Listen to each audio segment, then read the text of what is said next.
What's up, guys? We're out here in the woods again on this pretty awesome weather in November here in Alabama. So today I'm going to talk about my battle belt or war belt, duty belt, whatever you want to call it. I'm going to talk about what I keep on it and where I keep it and why I have it.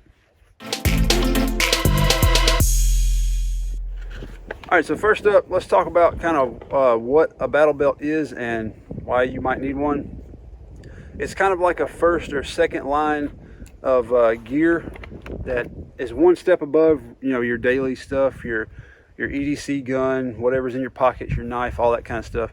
It's kind of like a step up from that. Not quite plate carrier, but kind of an intermediate.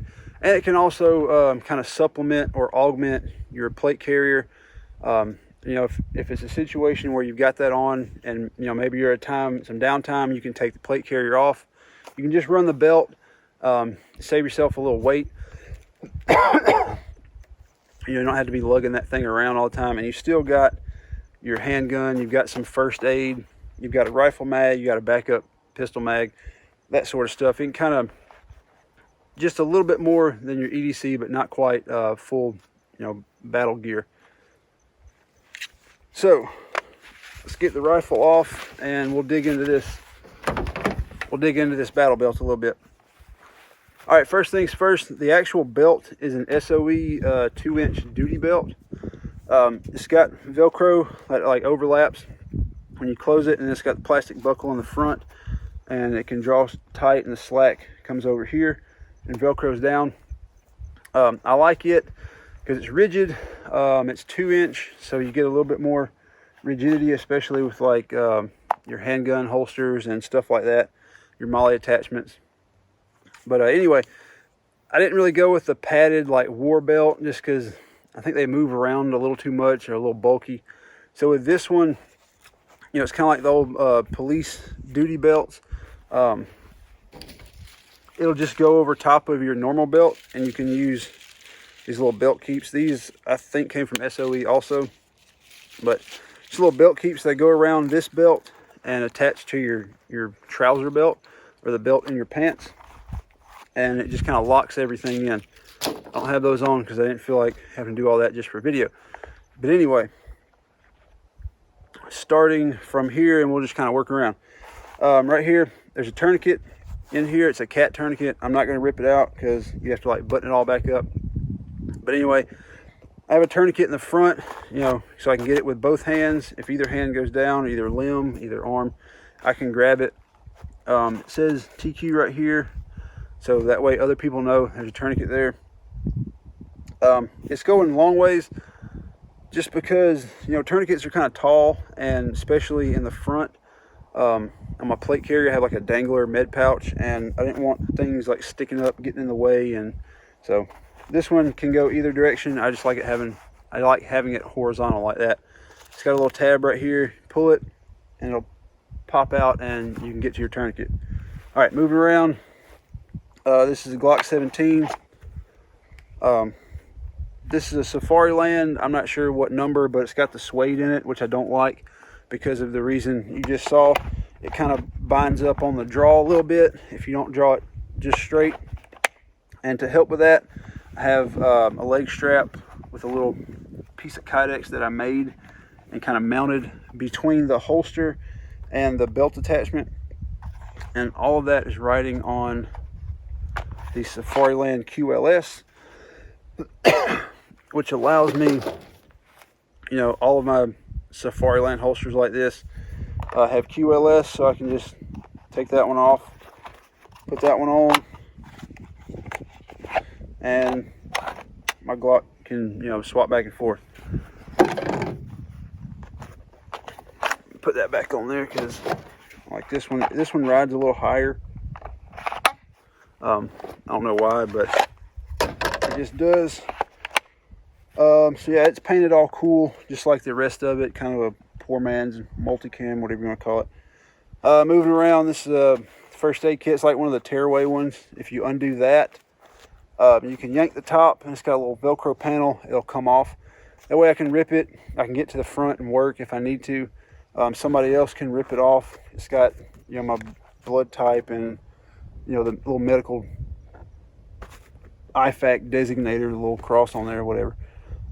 It stays right here because I don't like having things on the back, just because if you land on your back, it could hit you in the spine and mess you up. And we live in a world with vehicles.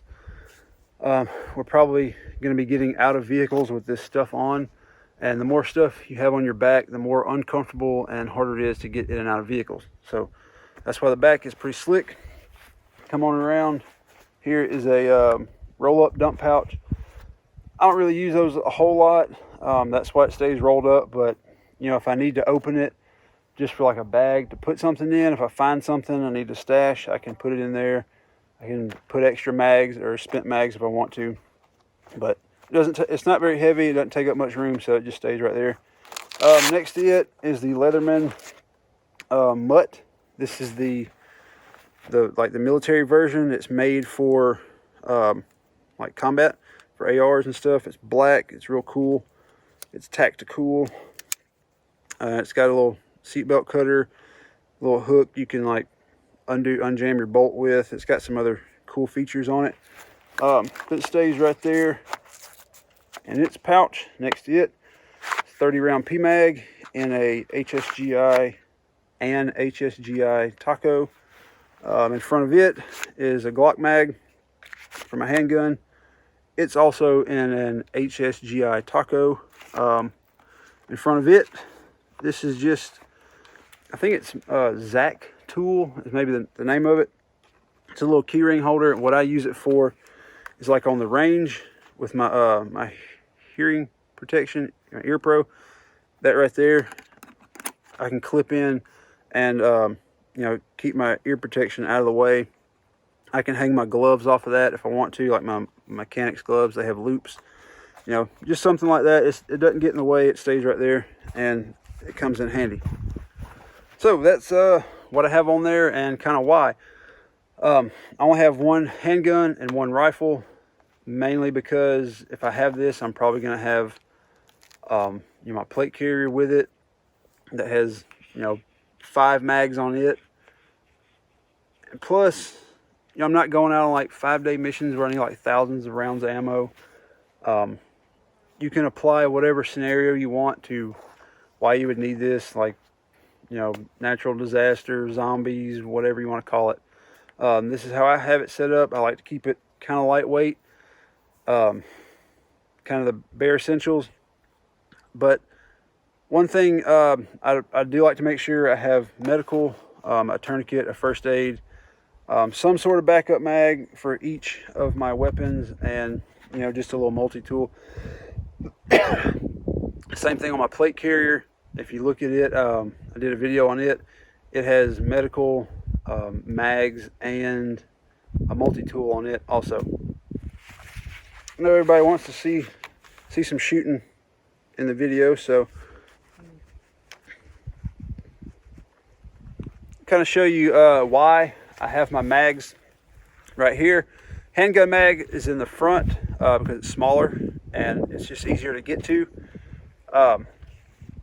I like to go rounds forward on my handgun, so when I swap, I just go down and grab, and my finger is on the tip of the mag. It's ready to go. This I have backwards, rounds rearward, because I like to, when I come back, I do a beer can. It's just easier than trying to get it, rounds forward and all that stuff. So let's shoot these things, and I'll show you kind of what the mag change looks like. I've got steel out there at about 15-20 yards. I'm not going to shoot it with the rifle because I'm really close, but I'll try to get hits on it with the pistol. So here we go.